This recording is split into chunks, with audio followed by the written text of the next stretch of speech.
बिस्मिल्लाहिर्रहमानिर्रहीम। बोलते कालम के साथ मैं आमिर रज़ा खान। और दुनिया भर में उस मुल्क की वैल्यू होती है जिसके दुनिया भर में दोस्त ज़्यादा हों।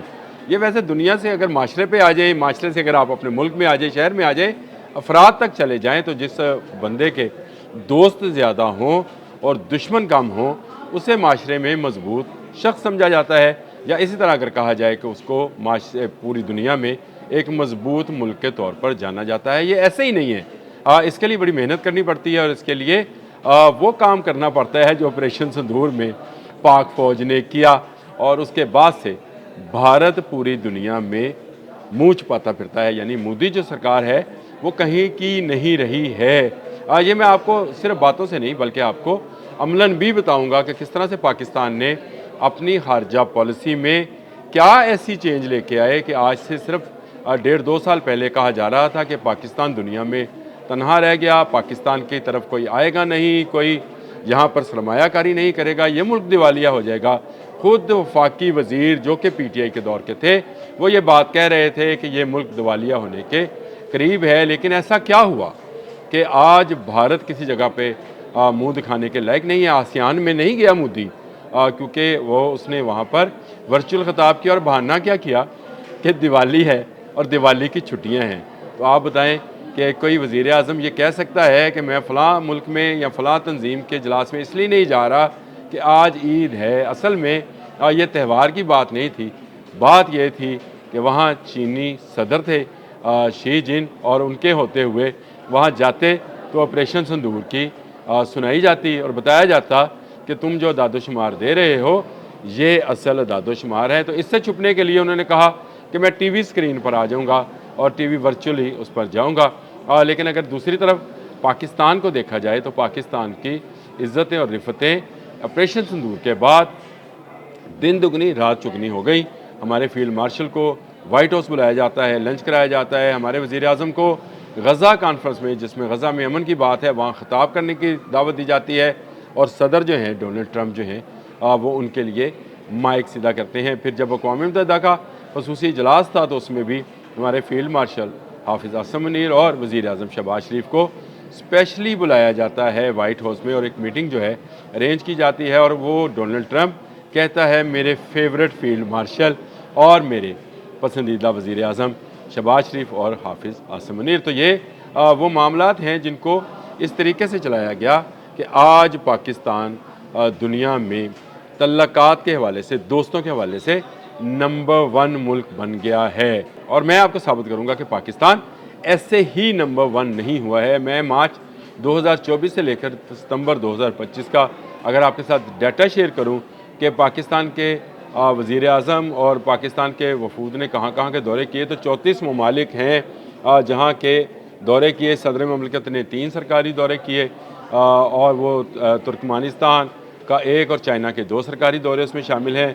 फिर वज़ीर आज़म सऊदी अरब, मुत्तहिदा अरब अमारात, ईरान, तुर्कमानिस्तान, ताजिकिस्तान गए। शहबाज शरीफ अमेरिका, मिस्र, बेलारूस, तुर्किया के दौरे कर चुके हैं। वज़ीर आज़म शहबाज शरीफ ने सबसे ज़्यादा सऊदी अरब के 8 दौरे किए और उनके साथ हमने डिफेंस पैक्ट भी किया है। इनमें बहुत सारे दौरों में फील्ड मार्शल उनके हमरा मौजूद रहे हैं और वहाँ पर उनको गार्ड ऑफ ऑनर दिया जाए। खासकर वो दौरा जिसमें सऊदी अरब ने उनको पर्पल कारपेट इस्तकबाल दिया था, यरमूक वाला, जिसमें हमने उनके साथ दिफाई मुआहदा किया था कि सऊदी अरब और पाकिस्तान पर हमला, दोनों मुल्कों में से किसी एक पर हमला जो है दोनों पर तसव्वुर किया जाएगा।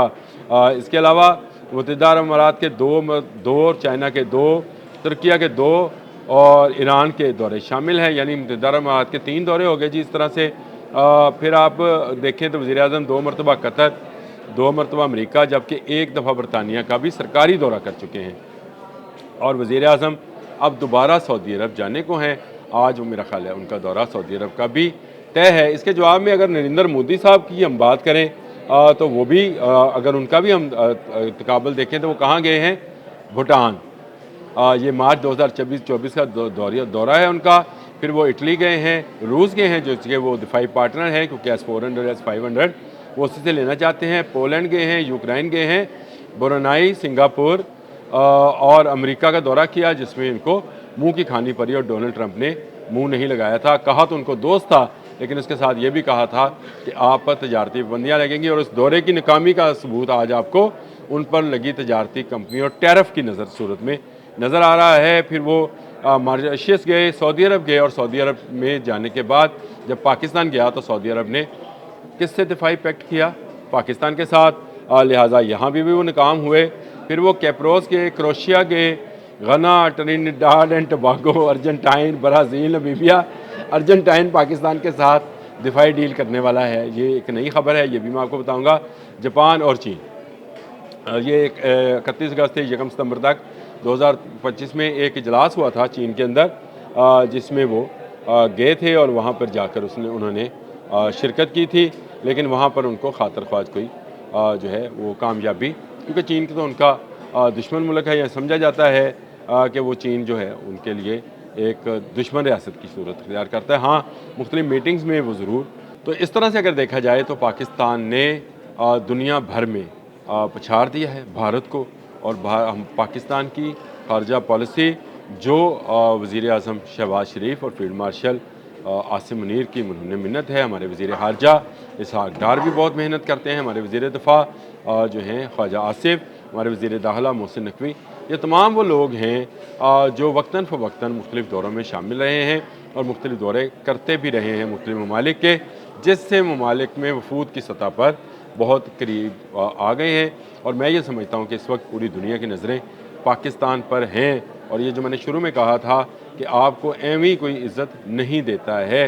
पाकिस्तान ने ऑपरेशन सिंदूर जो कि मई में शुरू हुआ था, 6-7 मई की दरमियानी शब भारत ने हमला किया, जिसका जवाब हमने उसी रात दे दिया था। और उनके 7 जहाज़, जिसमें 6 उनके जहाज़ वो थे जो मैंड यानी पायलट्स के ज़रिए थे और एक अनमैंड था। इसके साथ साथ उनके राफेल तैयारे भी मार गिराए थे, जिसके बाद से दुनिया ने इस बात को तस्लीम किया कि इस खत्ते की यानी जनूब मशरक़ी एशिया की अगर कोई ताकत है, कोई क़ुव्वत है तो वो पाकिस्तान है। ये सिर्फ मैं भी नहीं कहता हूँ, अगर आप भारतीय तजियाकारों को सुन लें तो आपको समझ आएगी कि पाकिस्तान इस वक्त कहाँ खड़ा है, पाकिस्तान को दुनिया किस नज़र से देख रही है। और भारत एक शिकस्त खुर्दा मुल्क की तरह दुनिया में मुँह छुपाए फिरता है। किसी को मोहल्ले में चपेड़ें पड़ जाए ना तो वो चंद दिन मुँह छुपाता है। यही भारत के साथ हुआ है कि उसको पाकिस्तान ने ऑपरेशन सिंदूर में चपेड़ें मारी तो वो अपनी तरफ से एक बदमाश तालिबान को लेकर आया, लेकिन उस बदमाश को भी चपेड़ें पड़ गई। ये एक अजीब सी सूरत हाल है जिसका मैं तो बड़ा लुत्फ़ उठाता हूँ कि पाकिस्तान जो है वो दुनिया भर में एक बड़ी ताकत बनकर उभरा है। और इस वक्त उसके सारी दुनिया में बहुत सारे ममालिक दोस्त हैं और बहुत सारे ममालिक जो हैं उसके साथ दोस्ती की पींगें बढ़ा रहे हैं। कल मैंने बांग्लादेश के दिफाई पैक्ट पर भी बात की थी, जिस पे हम उनको JF-17 थंडर दे रहे हैं। इसी तरह अर्जेंटाइन पर मैंने आपको बात की कि इस पर भी किसी दिन बात करेंगे। आज़रबाईजान तो हमारी टुकड़ी पहुंच भी गई JF-17 थंडर की। तो पाकिस्तान ने अपनी दोस्तियां बढ़ाई हैं, पाकिस्तान ने अपने तल्लकात बढ़ाए हैं। इस वक्त पाकिस्तान दुनिया का वो मुल्क है जिसके साथ हर मुल्क दोस्ती करना चाहता है। इसमें 2 तो सुपर पावर्स हैं, चीन तो हमारा दोस्त है ही, अमेरिका भी हमसे दोस्ती की पींगें बढ़ा रहा है और हर जगह पाकिस्तान की तारीफ़ कर रहा है। तारीफ़ के काबिल हैं वो लोग जिन्होंने पाकिस्तान को एक तन्हा होती मुमलिकत को दुनिया भर में सबसे बुलंदी पर ला खड़ा किया है। अब तक के लिए इतना ही। अल्लाह हाफ़िज़।